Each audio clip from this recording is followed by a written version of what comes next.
Judi online kini tengah disorot di Indonesia setelah ada 11 oknum pegawai Komdigi ternyata diduga terlibat jaringan judi online. Namun yang lebih mirisnya, judi online kini tidak hanya sebagai hiburan kalangan berduit, tapi sudah sampai kepada hiburan bagi kalangan-kalangan anak-anak muda ataupun anak-anak di bawah umur. Untuk membahasnya hari ini di episode pertama On Point with Adisti Larasati, saya bersama psikolog klinis dari Universitas Indonesia, sudah ada Mbak Cassandra Putranto. Selamat datang di On Point with Adisti Larasati, Mbak Cassandra. Terima kasih sudah diundang ke acara ini. Iya, ini episode pertama loh kita. Semoga lancar, jadi kita pecah telur. Pecah telur ya. Tapi saya koreksi dikit ya, saya psikolog lulusan UI. Oke, psikolog lulusan UI begitu ya.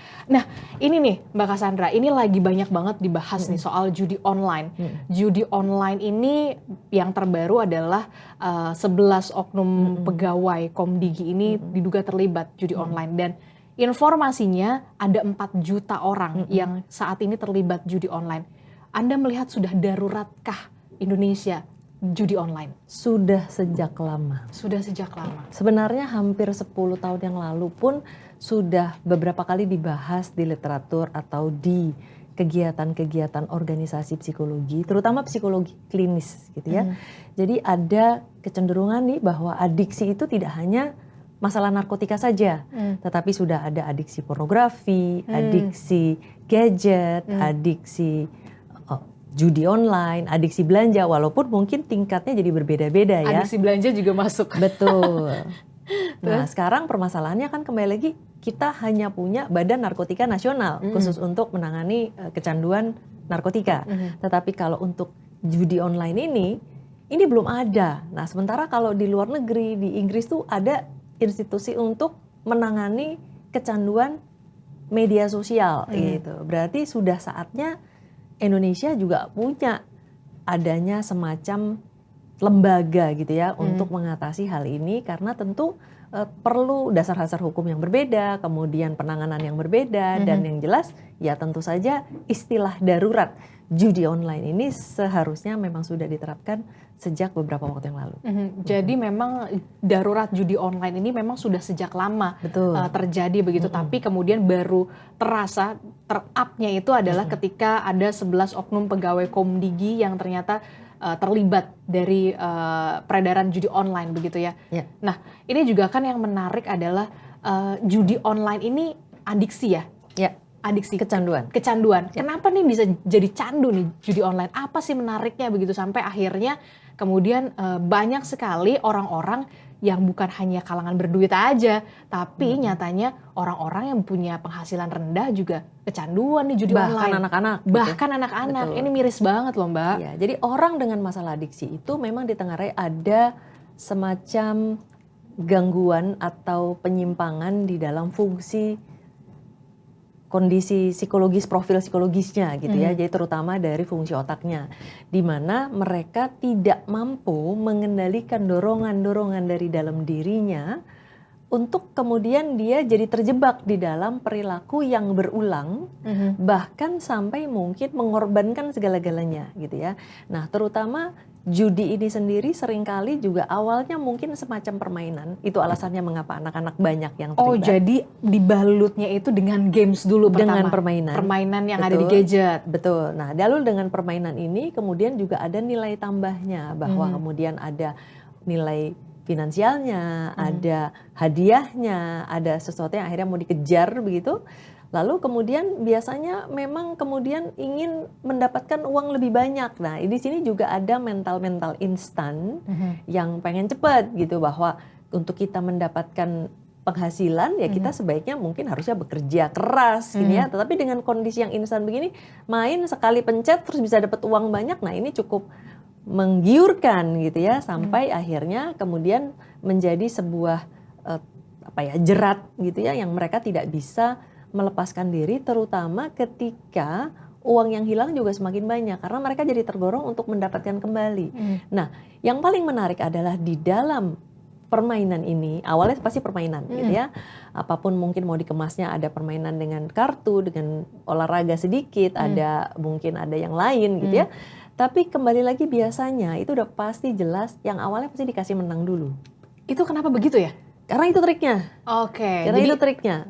Udah ada algoritmanya ya? Betul. Jadi Karena udah ada gulanya di situ gitu. Jadi oke, dikasih gula dulu diberikan nih. kesempatan untuk menang terlebih dahulu. Jadi ini psikologi judinya, psikologi adiksinya seperti itu gitu ya.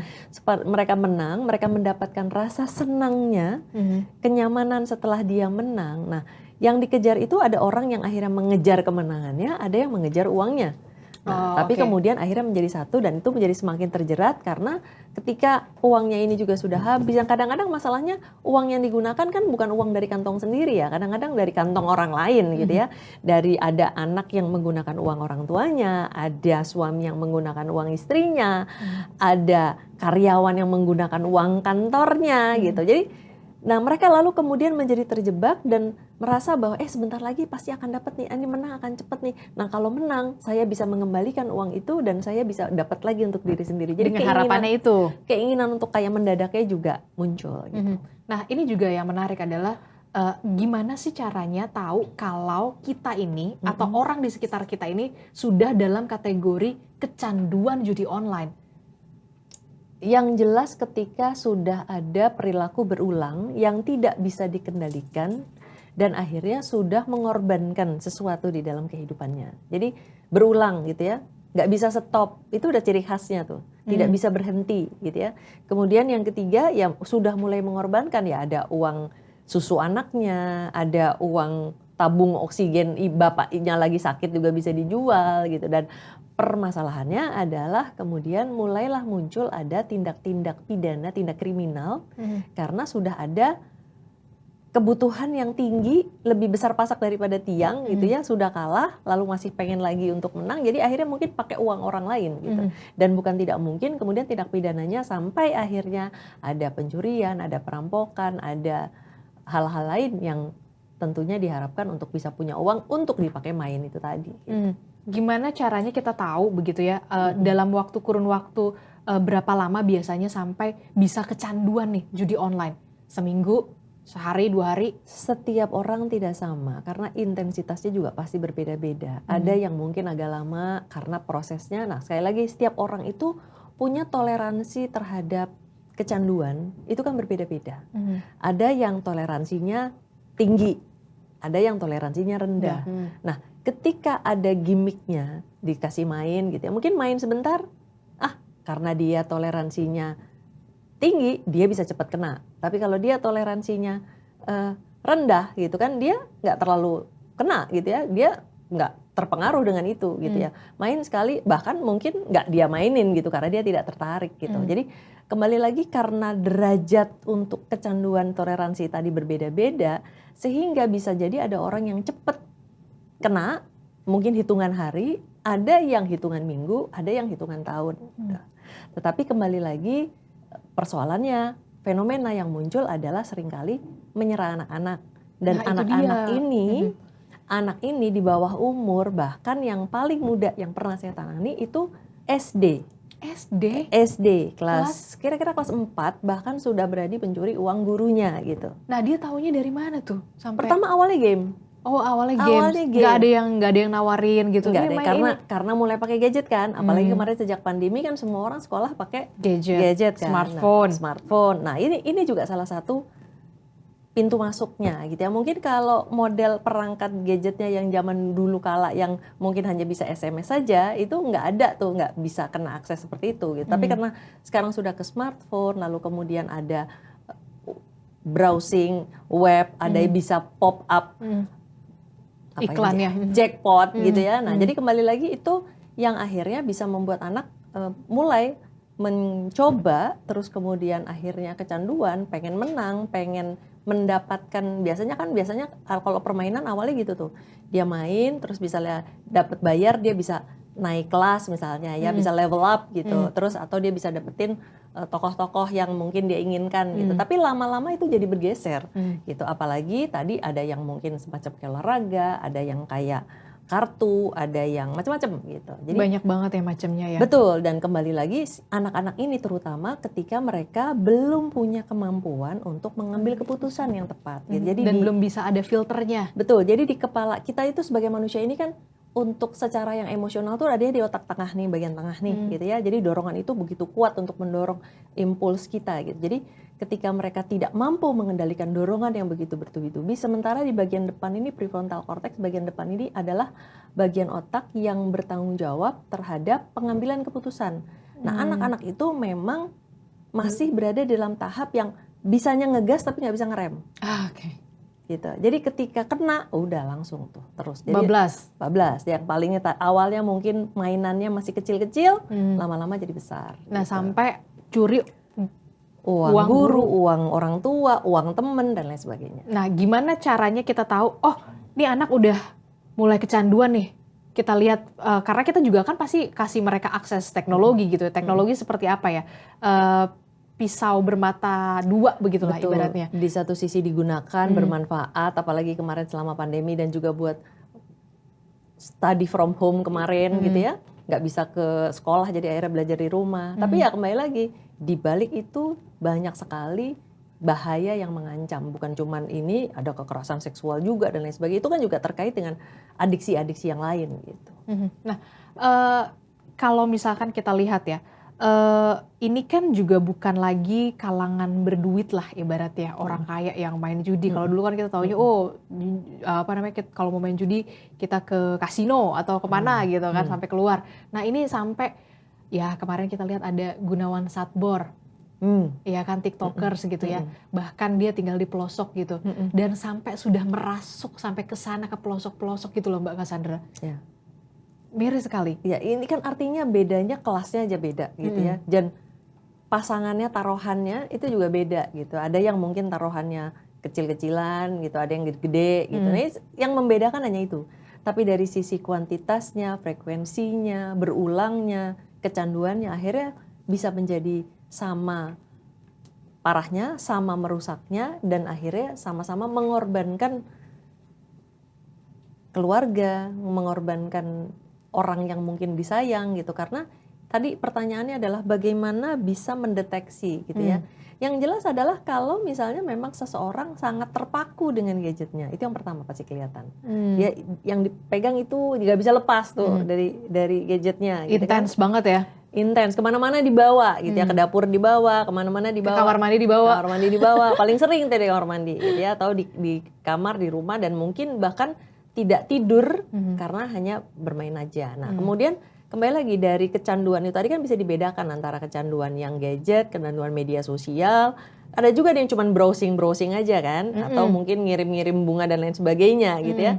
Atau yang memang ada permainannya gitu. Nah, lalu kemudian yang kedua adalah biasanya kemudian mereka tidak punya kegiatan lain, hanya melakukan kegiatan judi online ini gitu. Kurang sibuk gitu maksudnya. Kurang sibuk, kurang tergerak untuk melakukan apapun biasanya. Nah, itu mestinya sudah bisa dicurigai bahwa memang ada kecanduan. Terutama adalah ketika mungkin dari sisi keuangannya, mungkin banyak minjem, kemudian mungkin ya kesulitan keuangan lah gitu. Nah, itu pasti ada indikasinya. Nah, terus kemudian ada berantem sama pasangan karena tadi uangnya kurang terus gitu. Jadi pasti ada masalah-masalah terkait dengan ini dari sisi kemudian waktu, tenaga yang hanya dicurahkan untuk kegiatan main saja, sampai dari sisi hubungan ya udah pasti, karena daripada bergaul atau bercengkrama dengan pasangan atau dengan keluarga, mereka akan lebih suka menghabiskan waktu untuk menekuni hobi judi online ini.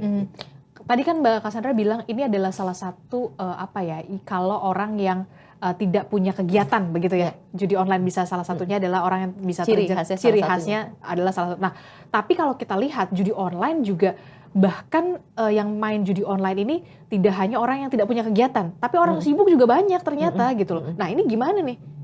Ya, kembali lagi adalah bahwa dia sibuk tapi masih main ya gitu kan. Tapi kembali lagi kalau misalnya orang-orang ini kebanyakan kan karena mengatur waktunya.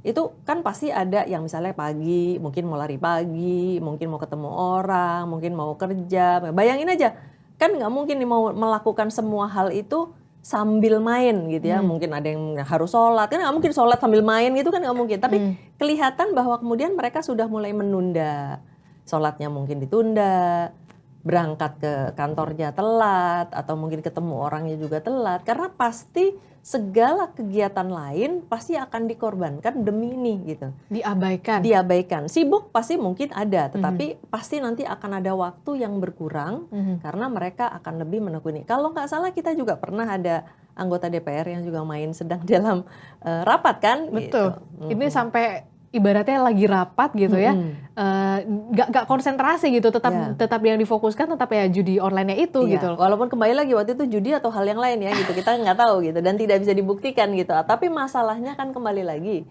seringkali aplikasi judi ini popping up gitu. Jadi mungkin orang lagi browsing apa gitu, terus tahu-tahu dia lewat gitu. Nah pas lagi dia lewat mungkin kitanya lagi penasaran gitu kan.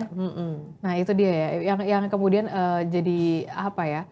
Ya parah juga nih judi online ini ya. Dan bisa kalau kita lihat gitu ya, Mbak Cassandra, judi online ini yang sudah kecanduan, ini sudah masuk kategori depresi atau gangguan jiwa nggak sih? Ya jadi adiksi gadget, adiksi judi, game, ya judinya ini kan juga termasuk dalamnya game ya, karena biasanya poker dan lain sebagainya pakai kartu dan lain sebagainya. Nah tapi kembali lagi ketika si judi ini sudah mulai mengambil waktu yang berlebihan, kemudian sudah mengorbankan segala-gala hal itu, dan secara psikologis memang sudah termasuk gangguan klinis. Sudah termasuk gangguan klinis? Untuk adiksinya gitu ya. Dan biasanya juga terkait dengan ada gangguan kendali impuls gitu, jadi tidak bisa mengendalikan dorongan, kemudian ya tadi kecanduan. Tetapi kembali lagi bahwa bisa jadi ada komorbiditas yang tinggi dengan depresi. Jadi orang yang adiksi akan mudah menjadi depresi, orang yang depresi akan mudah menjadi adiksi. Karena ini suatu, ya ini yang disebut dengan komorbiditas itu gitu, bisa mana ayam mana telur aja gitu.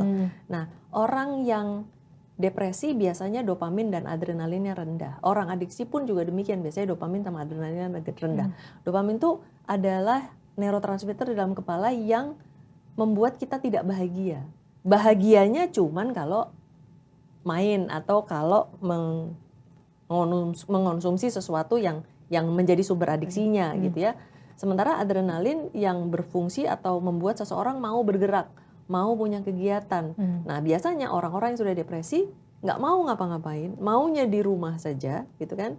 Nah artinya ketika dia nggak mau ngapa-ngapain, maunya di rumah saja, nggak mau ketemu orang, nah maunya hanya menekuni kegiatan yang adiktifnya itu tadi. Yang dia sukai salah satunya itu judi online. Jadi kalau misalnya ternyata tadi ada orang yang sibuk atau orang yang bekerja dan aktif dan produktif tapi masih main, mungkin tingkat kecanduannya masih belum setinggi itu. Karena biasanya kalau orang kecanduan, dia tidak mau mengerjakan hal yang lain, hanya mau ngerjain yang ini. Gitu.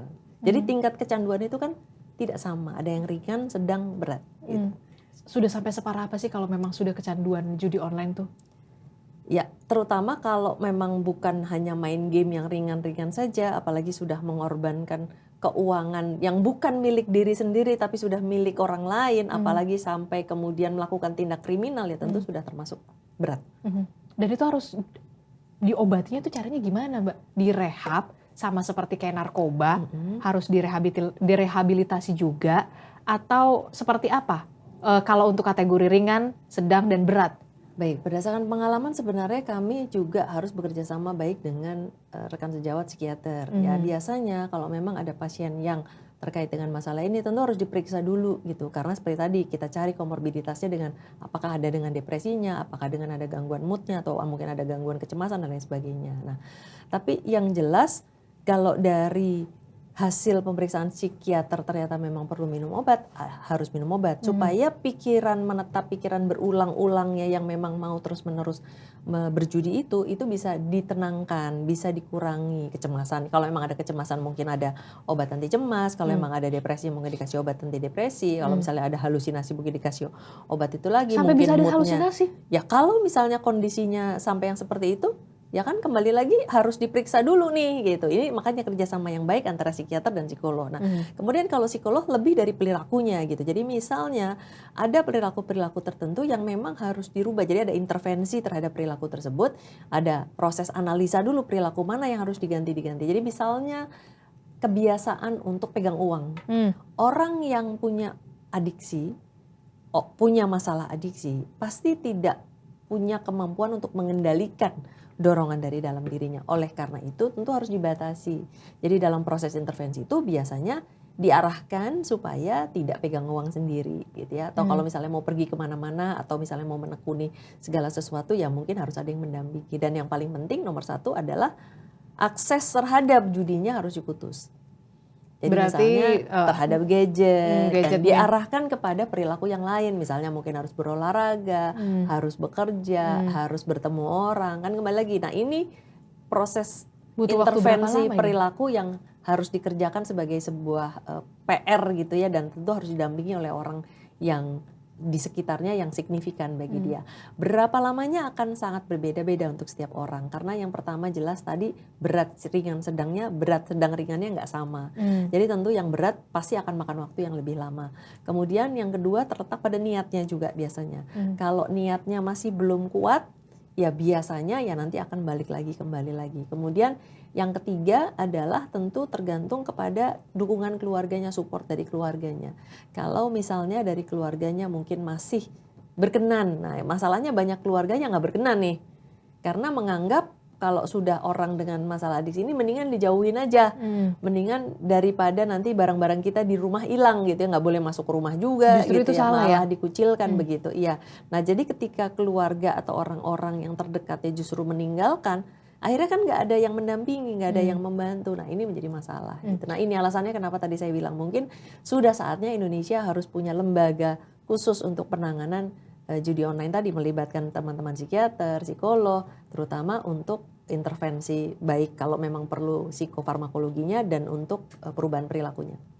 Oke, ada yang bilang katanya gini, Mbak Cassandra, kalau orang yang sudah kecanduan judi online harus dinasehatinya dengan orang yang sudah insaf dari judi online. Nggak bisa kalau kita nggak, saya misalkan saya bukan pernah tahu judi online gitu. Jangan main judi online. Ini nggak akan berpengaruh apa-apa sama mereka, sama pecandu judi online, bener nggak sih? Sebenarnya itu salah satu, saya ingin membahas tentang dua hal. Sebenarnya yang pertama itu memang metode untuk penanganan atau terapi terhadap orang-orang dengan masalah adiksi, memang biasanya melibatkan konselor adiksi. Jadi orang yang sudah menjalani, sudah rehab, sudah pulih, supaya dia bisa menahan diri agar juga tidak relapse, mereka dilibatkan sebagai konselor adiksi gitu ya. Jadi mereka yang sudah pernah melalui jadi konselor adiksi nih gitu. Jadi memang itu menjadi sebuah metode gitu ya. Tapi artinya apakah hanya mereka? Tidak, tentu tetap seperti yang tadi saya sebut. Ada psikiater, ada psikolog untuk menganalisa dan menentukan rencana treatmentnya gitu ya, intervensinya, lalu kemudian dibantu dengan yang namanya konselor adiksi. Jadi peran dari konselor adiksi yang memang sudah pernah mengalami memang sangat penting. Tapi kembali lagi di sisi lain seringkali ini justru dijadikan alasan bagi rekan-rekan yang memang punya masalah dengan adiksi ini adalah bahwa mereka memang belum siap untuk berubah dan mereka belum siap untuk meninggalkan kecanduannya gitu ya. Jadi memang tidak mau melakukan perubahan. Ya, nah di sini kan juga kita perlu orang yang misalnya memang punya kompetensi ya. Kompetensi ini yang mereka katakan adalah kompetensi ini adalah orang yang sudah pernah mengalami. Karena kalau belum pernah mengalami berarti nggak tahu. Berarti nggak ngerti, nggak tahu, nggak ngerti, nggak bisa merasakan dan kemudian bagaimana bisa mengajarkan kepada orang gitu. Itu alasan sih sebenarnya kalau menurut saya. Karena tapi kembali lagi hanya dengan melibatkan konselor adiksi saja menurut saya justru tidak tepat. Karena kembali lagi orang-orang dengan konselor adiksi ini kan sedang dalam proses pemulihan gitu ya. Mereka sendiri juga bisa relapse loh. Mereka sendiri juga bisa kambuh. Nah, oleh karena itu tetap perlu ada psikiater, ada psikolognya, apalagi kalau misalnya ternyata seperti tadi saya katakan, ternyata adiksinya ada kaitan sama depresinya. Nah kalau depresinya tidak tangani dengan baik gitu kan. Jadi begitu dia depresi, dia muncul lagi adiksinya gitu. Padahal ininya justru harus dikendalikan. Nah, kalau memang perlu obat ya berarti kan harus ada resep dari teman-teman psikiater nih, teman sejawat psikiater gitu. Jadi kembali lagi teman sejawat psikiater itu mengurus masalah kecanduan, masalah mungkin ada kaitan dengan gangguan-gangguan yang bisa diatasi dengan psikofarmakologi. Sementara psikologi mungkin dari analisa perilakunya, kita bisa menggunakan berbagai teknik terapi yang terkait dengan perubahan perilaku. Lalu kemudian konselor adiksi nanti juga bisa berperan lagi gitu sebenarnya. Rumit ya pasti ya, rumit dan panjang. Adiksi memang gangguan yang sangat rumit yang tentu saja harus melibatkan proses penanganan yang tepat. Terutama di depan harus ada semacam proses assessment gitu ya, untuk mengetahui seberapa parah dan akhirnya menentukan rencana terapi yang akan dilakukan. Dan dalam hal ini keluarga diharapkan untuk bisa tetap mendampingi terutama ya, tapi kan kembali lagi kita tidak bisa menyalahkan kalau ternyata keluarganya udah nggak sanggup gitu.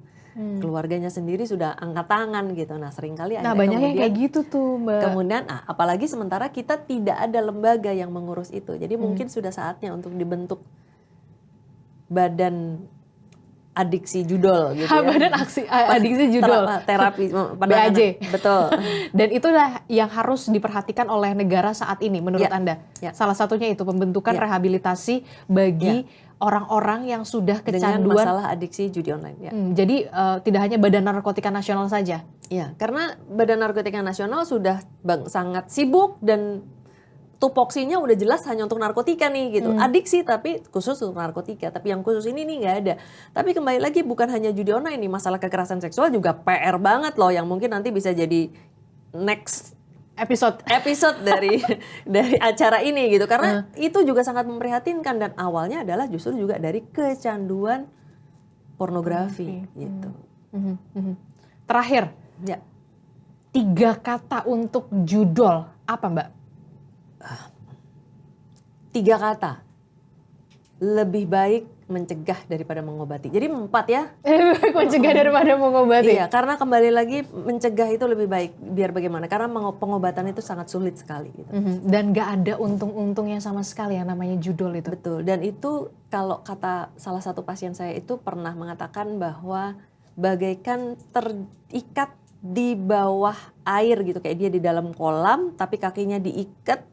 Dan tahu dia harus mengambil oksigen ke atas tapi nggak bisa karena sudah terikat di bawah air gitu. Itu perasaan yang mereka jadi begitu tenggelam, mereka udah terikat tapi mereka nggak bisa lepas gitu. Makanya lebih baik mencegah ya, kalau berenang nggak usah sampai nyelem-nyelem ke bawah gitu ya. Kalau mau bermain tapi ya nggak usah sampai, kalau memang sudah mulai ada judinya ya lebih baik langsung ditinggalkan saja gitu. Jadi tidak ada satu lagi yang mungkin harus disampaikan, tidak ada orang yang bisa menang lawan bandar gitu ya. Ini bandar judolnya nih.